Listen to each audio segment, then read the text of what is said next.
You are now entering a doorway that was never meant to be found. A frequency between logic and fear, static and memory, truth and illusion. There is no time here, no map, only stories, each one a transmission from the edge of understanding and the boundary beyond. This is not a channel. This is not a dream. This is Mr. Zone. You're listening to Mr. Zone, where logic ends and shadows begin. Good evening and welcome. Tonight the air is colder, the static runs deeper, and the pictures on your screen may not be coming from here. This is a special broadcast, a Halloween double feature from Mr. Zone. Two tales carried on the same frequency. The first from a street where the forgotten still knock. The second from a carnival where mirrors remember more than they should.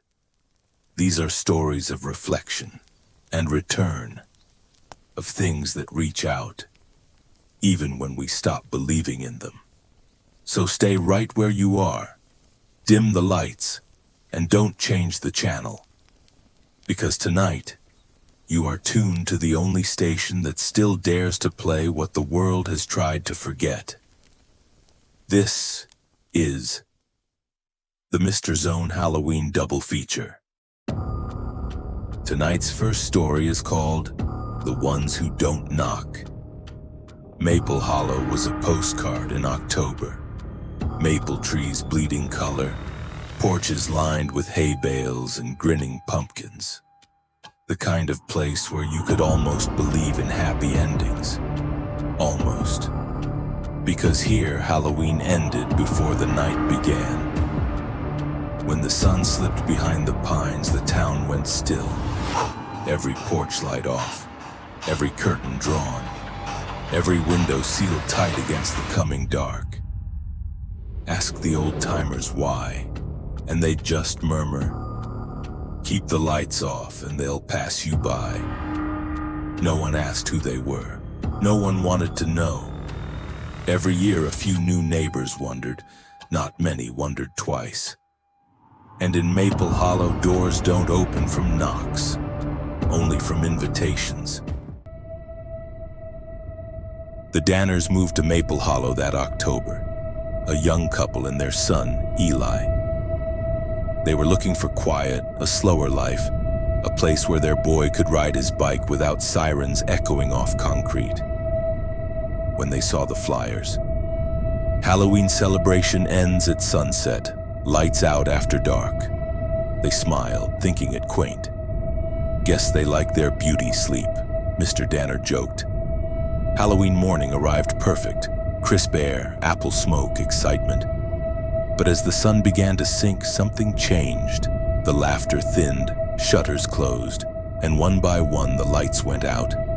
Every house dark, every sound gone, every light except theirs. Mrs. Harper, their neighbor, whispered without looking up, "Turn it off," then quickly shut her curtains. The Danners tried to laugh it off, poured cider, turned on the TV. But the silence outside pressed against the windows like a weight. A faint shuffle on the porch, then a soft drag like fabric brushing wood. No knock, no voices. Mr. Danner opened the door halfway, empty, except for a few pieces of candy scattered on the welcome mat. Old pieces, melted, discolored, wrappers brittle with age. Eli reached for one. His mother slapped his hand away, heart racing. "You didn't drop these?" Eli shook his head. Outside, the wind sighed through the pines. Eli pressed his face against the glass. The world outside had turned deep blue, shadows pooling, trees like black silhouettes. "Just one more house," he said softly. "Please." His parents hesitated, and then his mother sighed, tired, indulgent. "All right, but stay close." Eli stepped into the hush.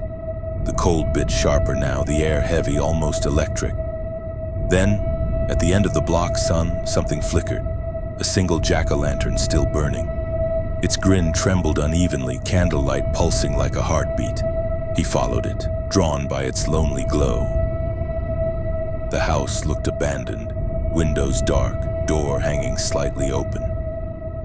Candy rested on the steps, melted, dusted with dirt, fused to the wood. Eli climbed one step, then he heard it. The faint scrape of fingertips brushing the door from the inside. Not a knock, not a request, just the sound of something waiting. The porch light flickered once. When it steadied, the yard was full of them. Figures in old, faded costumes, paper masks, burlap sacks, plastic fangs gone yellow with age. They held empty candy bags that swayed in a wind Eli could not feel. "Hey," he whispered, "you guys okay?" They didn't move, didn't answer, didn't need to. Because when he blinked, they were closer. Only the smell of rain on ashes, and then a whisper, impossibly close, right behind him. Trick or treat. Eli ran. He didn't look back, but he heard them following. Soft steps that never hurried. Steady, closer. He tore up the walkway, flung the door open, slammed it shut. His parents rushed over. He pointed, trembling. The door, slightly ajar. And on the inside, small handprints burned into the paint. Still warm. Outside, the jack-o'-lantern sputtered and died. And for a moment, the darkness outside felt like a crowd holding its breath. Autumn returned to Maple Hollow. The leaves bled gold. The air tasted like cold smoke. Pumpkins rotted quietly on porches. But at the Danner house, one thing never changed. The porch light was still burning. Neighbors crossed the street when passing. Children hid their eyes as they walked by. Mrs. Harper muttered, "Once you've invited them, you don't get to uninvite them." And when Mrs. Danner passed a mirror for a heartbeat, she saw a second face beside her own, small, smiling, gone when she blinked. The season was turning, and everyone in Maple Hollow knew what came next. The bells tolled 6. Every house went dark, every curtain closed except one, and beneath the dead oak, the trick-or-treaters returned.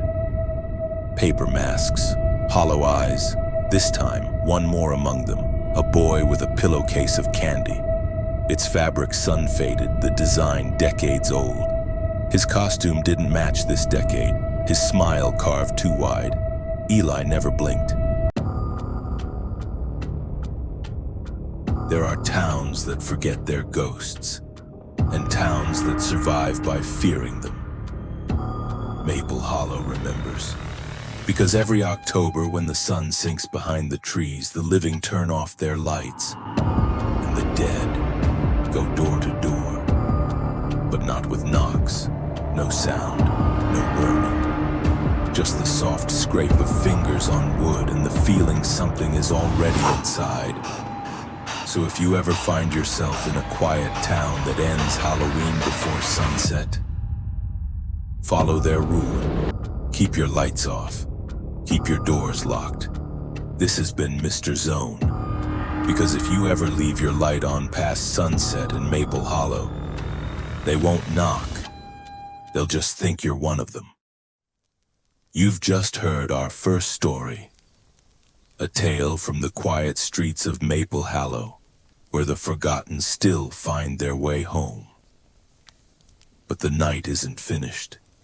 The signal is shifting, and something else is waiting on the other side of the glass. Our second story takes us into the carnival lights, a place of reflections, fortunes, and faces that never quite look back the same. So take a breath, stay tuned, and when the static clears, you'll enter Mystic Seer's House of Mirrors. Tonight's second story is called Mystic Seer's House of Mirrors.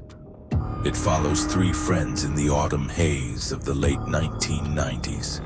Lee, always trying on personalities like Halloween masks. Tanner, the Joker, terrified no one would like the quiet version of him.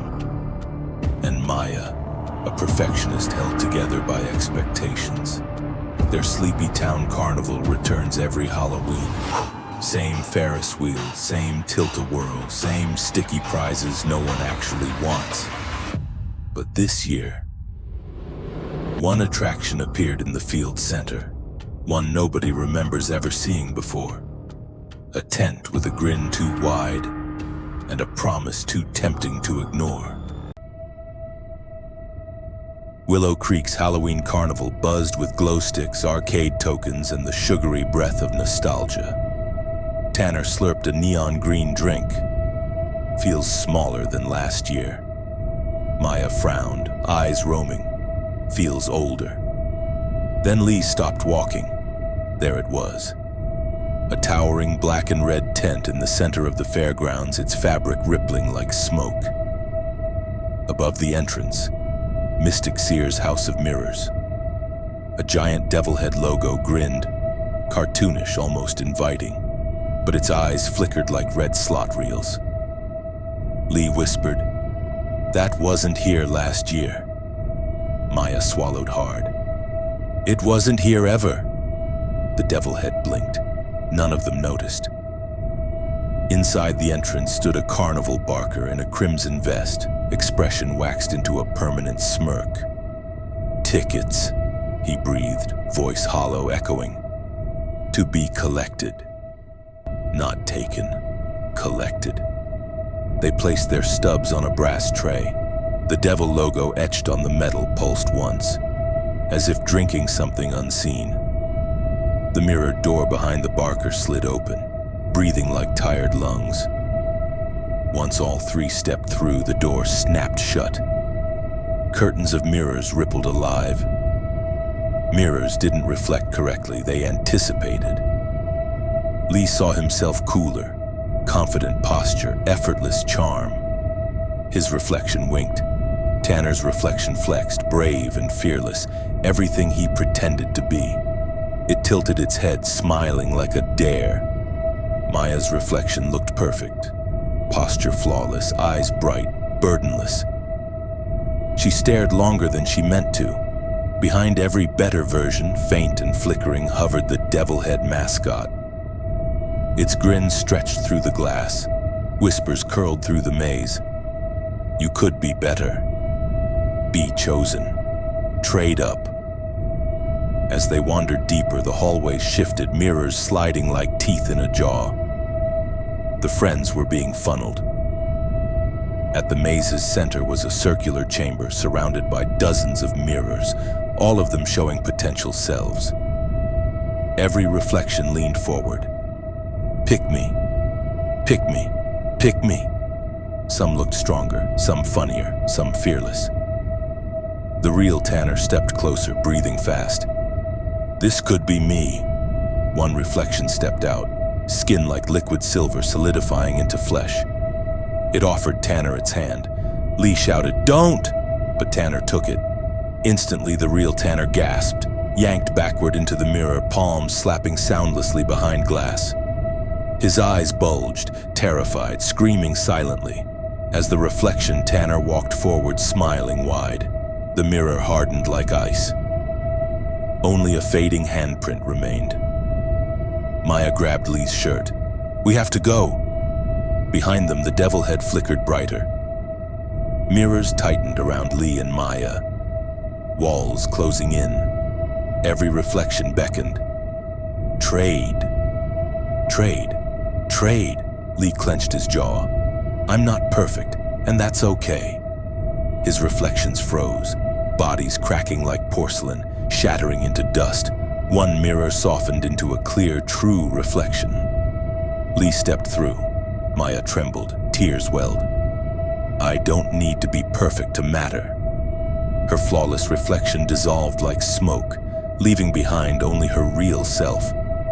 The chamber roared. Lights stuttered, glass hissed. The mystic Seer devil snarled through the speakers. "You'll be back." The maze collapsed behind them as they sprinted into the cold night air. At the entrance, the devil head's neon grin dimmed, but one red eye still blinked, watching. Days later, Lee washed his hands in the school bathroom. He looked up. Tanner stared back from the mirror, blank eyes, pale face, smiling without teeth. Behind him, the mystic Seer devil head blinked red. Tanner mouthed silently, pressing a palm against the glass. Choose again. The lights flickered. Lee stumbled back. The mirror fogged, then cleared, empty. Identity. We polish it, prune it, improve it, edit it, until the shadow we cast no longer matches the person we are. But beware, perfection demands payment, and mirrors remember every fee you owe. So the next time you chase a better version of yourself, ask one question. How much of the real you are you willing to lose? This has been Mr. Zone.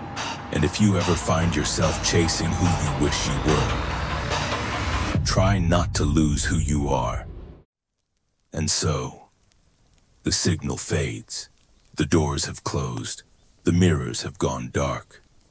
What you've seen tonight were only fragments. Ghosts of stories caught between frequencies. But remember, every broadcast leaves an afterimage. A trace that lingers in the static, waiting for the next listener to tune in. Until then, keep the lights low and your reflection close, because Halloween doesn't end when the clock strikes 12. It only goes quiet. Thank you for listening to the Mr. Zone Halloween broadcast.